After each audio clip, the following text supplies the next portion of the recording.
say that this lineup has produced the very best sprinters in the world at the moment.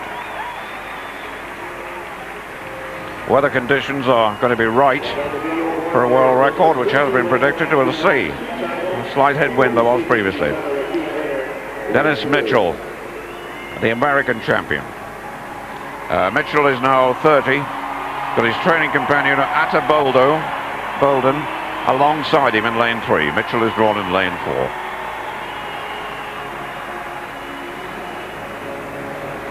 Frankie Fredericks just strolling back to the blocks.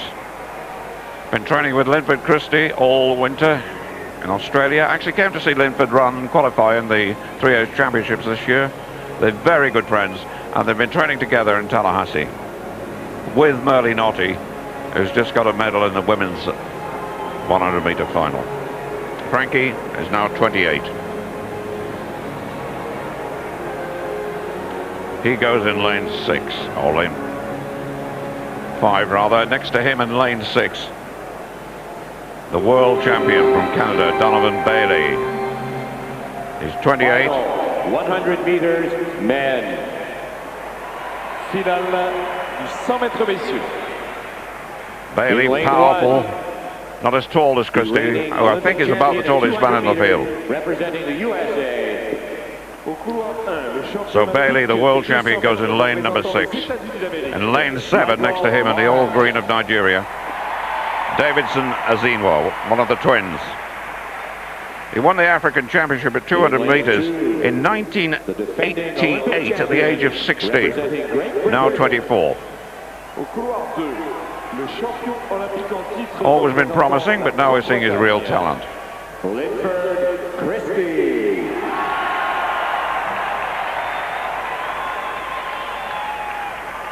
On paper, Boldon and Fredericks are the two favourites, but Christie is a big race runner. With all his experience, he's not going to be overawed by this one. Dennis Mitchell, never still before a race, talks to himself all the time.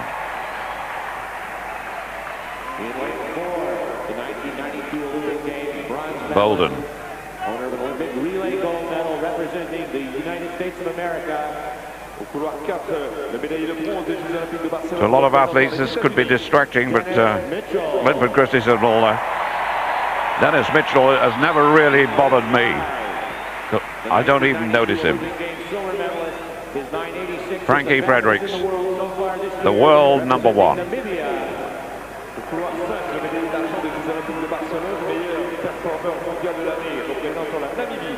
Frank Fredericks.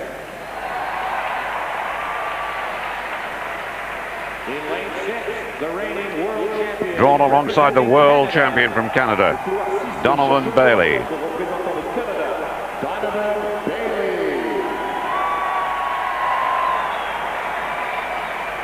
In lane 7, the 1995 African Lane 7, champion, Davidson Azinwa Nigeria. from Nigeria. Always been promising. And this Olympic Games, or these Olympic Games, he's delivered. The 1994 Commonwealth Games silver medalist, Michael Green, the Jamaican, beat Christie in London a few weeks ago. 4 times the Jamaican champion. Michael Green. Michael Marsh in lane 1, the Olympic 200-meter champion.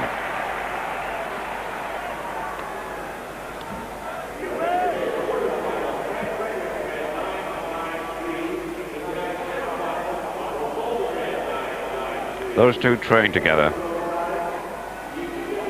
Good friends, and they live in the same house here in Atlanta.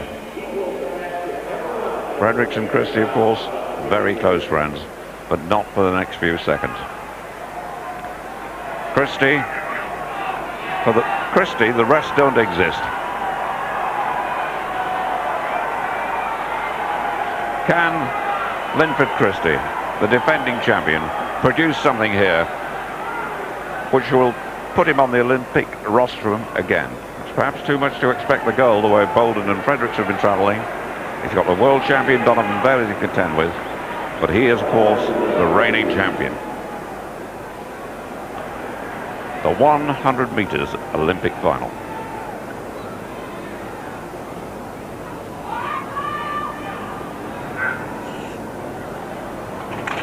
Well, no wonder. I'm not sure Christie wasn't responsible. It's very rare he gets a false start. Very rare indeed. I think he's accepted that.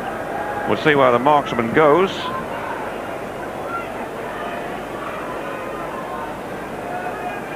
And it is to lane number 2.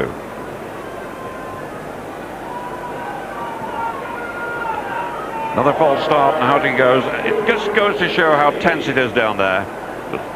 Linford's a good starter, but he needs a brilliant start to contend here.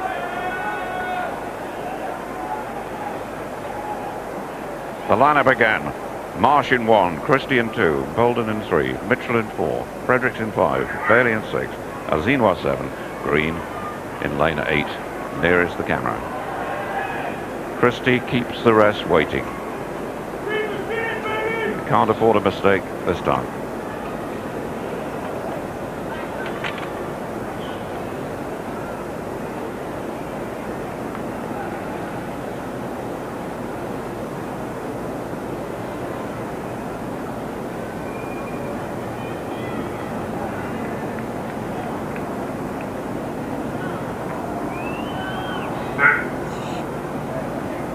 This time they go. Boldon got a good one. Christie not so good away. And his recall. Donovan Bailey. Well, that was a late recall. Azinwa. Boldon got a very good start. Was it too good? We'll see where the marksman goes this time. Fredericks, usually expressionless. Boldon shaking his head. It's lane 3, I think. The orange, yep, just beat the gun. Suppose you could say it was nearly a brilliant start.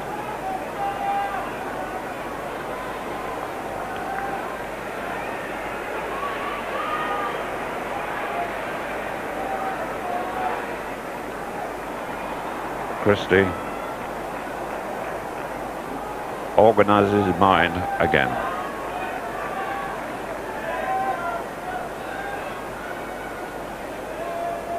Boldon in the next lane is such a good starter, he's liable to put Linford under real pressure right from the start. But now with a false start, he might tend to dwell in the blocks.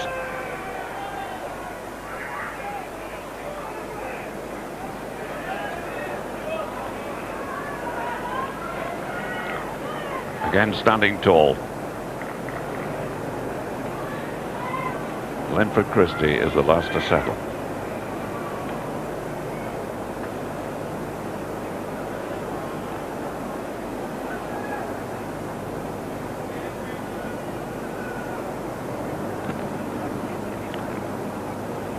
The Olympic 100-meter final. And the third time they're going, Christie got quite a good one. Oh! Well, is it Christie or Boldon? Who is it? Linford seemed to me to get a good start. Again, the question is, was it too good? If it's Christie or Boldon, they go out. And I've got a feeling that they're looking at Christie. The defending champion looks like being thrown out for 2 false starts. Yes. Well, he's come here to defend his title with dignity. He's been thrown out of the final for 2 false starts. It looked like a good start to me. And what a finish to Christie's major international career. He's battled his way into this final. And this is worse than being beaten in the actual race, not being able to defend the title at all. Actually, Christie has now taken the marker off, I think. He's not happy. he gets reinstated in the Olympic final, it could be a surprise, to say the least. The markers have been taken off Christie's block.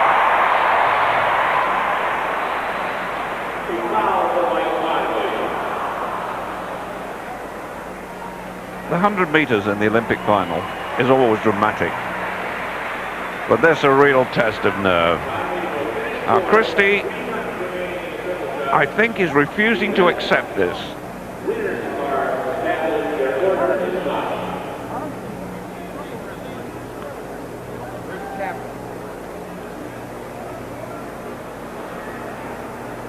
He's facing up to the marksman.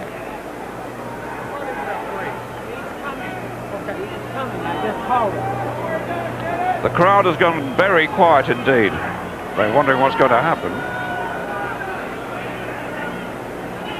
Now, I think Christie's protested. They may be checking. The marksman, the starter gets a signal, a bleep on the headphone. And I think Christie's insisted that it's checked.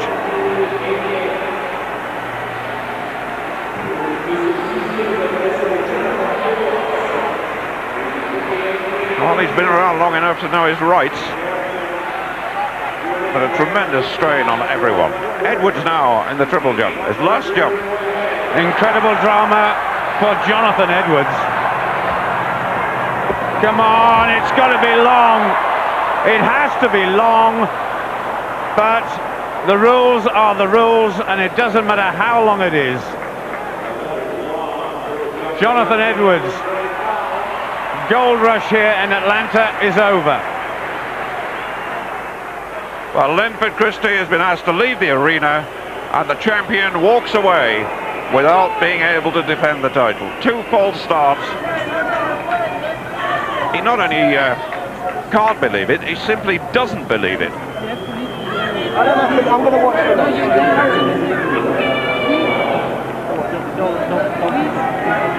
So now the man who's put together such a great international record is forced to be a spectator.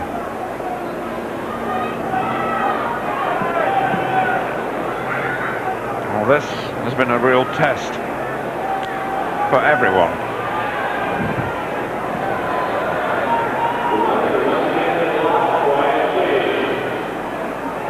The lineup is Marsh, the Olympic 200-meter champion in Le Mans. Christie now gone in 2. Bolden, the former world junior champion, Trinidad in 3. Mitchell in 4. Fredericks in 5. Bailey in 6. Azinwa 7. Green 8. Once again, they settle for the Olympic final.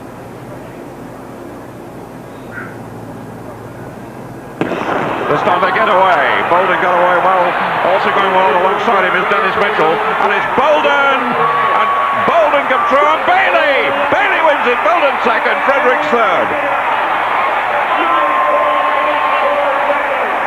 Bailey won it. 9:84.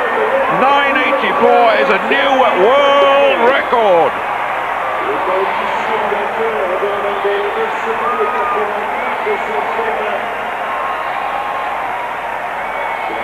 Tremendous run by the man from Canada, who's put now, alongside his world title, the Olympic title. He's taken it from Linford Christie, who comes out now to tremendous applause from the crowd. Atto Bolden looked like being second there, and Frankie Fredericks third. Christie now saying farewell to the crowd. He's defended this Olympic title with dignity.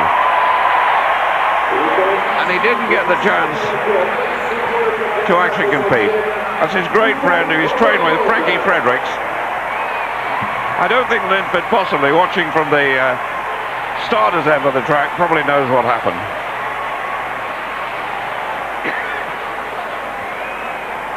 What a sad finale. But what a moment for Donovan Bailey, world champion and now Olympic champion. Gail Devers sympathises, and Christie walks away